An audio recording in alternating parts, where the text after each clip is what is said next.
All right, so let's begin by getting a little bit of a number line going and finding out what numbers that we actually want.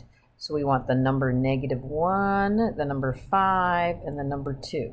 So that gives me a little bit of a reference. So here's -1, 2, and 5. So notice how much space I'm putting between them. All right, so now let's talk end behavior. So that's what these two limits are here, between infinity, excuse me, and negative infinity. So as I'm going way out to infinity, I go to the y value of 1/2. So again, look how large I'm making 1/2. So I'm not doing this tiny thing. So way out here, it's going to the y value of 1/2. Then as I'm going to negative infinity, I'm going to the y value of -1/2. So way out here. Okay, so those are the two end behaviors. All right, so let's look at what's happening as I'm going towards 2. So I'm going towards 2. So that's talking about these two limits. So if I'm coming towards 2 from the positive side, so that's coming in from this side, I'm going to negative infinity. So that tells me I've got an asymptote going on. So I'm coming in and going down.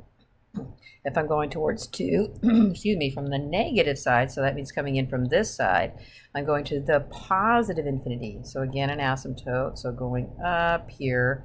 So I'll get rid of that little notation there. Okay, so now let's move on to what's happening around -1. So if I'm going to -1 from the positive side, so that coming in this way, I'm going to the y value of 2. So I'm going to put 2 up here, and I'm just going to have it coming up and then going to the y value of 2. If I'm going towards -1 from the negative side, so that's from this direction, I go to the y value of -2. So I'm just going to have it coming down and looking like that. So I'm going to get rid of these little arrowy things. All right, so I think I can start putting some pieces together. So I'm just going to join these two pieces of the graph together. I'm going to join these two pieces together. And now I'm moving out here towards 5. So let's see what's happening as I'm going out towards 5. Going towards 5, from the positive and the negative, the y values are going to 2. So here's our 2. So I'm just going to have it go up to 2. And I'm going to leave an open hole because the y value doesn't have to exist there. I'm going to join that together here. And then this is saying at the x value of 5, the y value is 1. So I have a flying dot. So there it is. So that's one of the variations of the graph. So just make sure you know the limits have to be correct, but the fact that I have this one coming down doesn't need to be. It could be going straight across, right? So your graph can vary in shape as long as it keeps going and does the infinity thing when it needs to. So anyway, so you've got options. All right, so let's look at this one here. So again, I want you to scope out what numbers that we need to have on our axis. So I have to have the number -2, 4, and 3.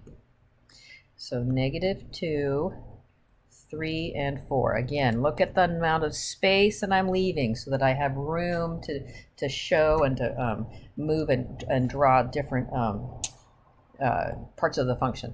All right, so let's do my end behavior things. As I'm going out to positive infinity, I'm going out to positive pi. As I'm going to negative infinity, I've got negative pi. Okay, so those are taken care of. So let's look at what's happening as I go towards 3. So as I'm going towards 3 from the positive side, I'm going up to positive infinity. So it's got to be doing this asymptote thing. So I'm going towards 3 from the negative side. I'm going down towards negative infinity, so I'm coming down. All right, so I've got an vertical asymptote there. So let's move on to 2.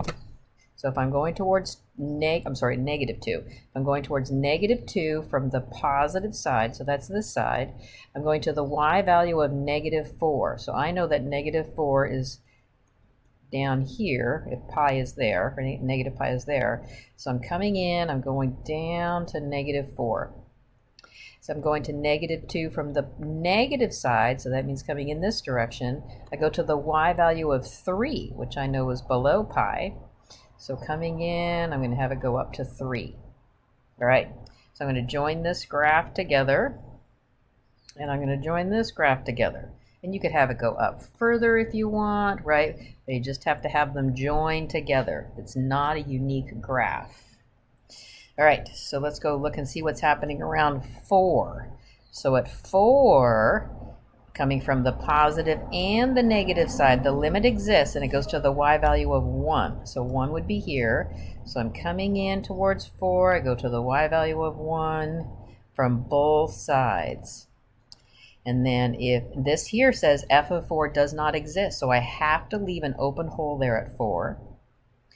And I'm going to join this together with this. And then this last thing here says at x equal -2, the y value is 3. So I get to fill in that dot.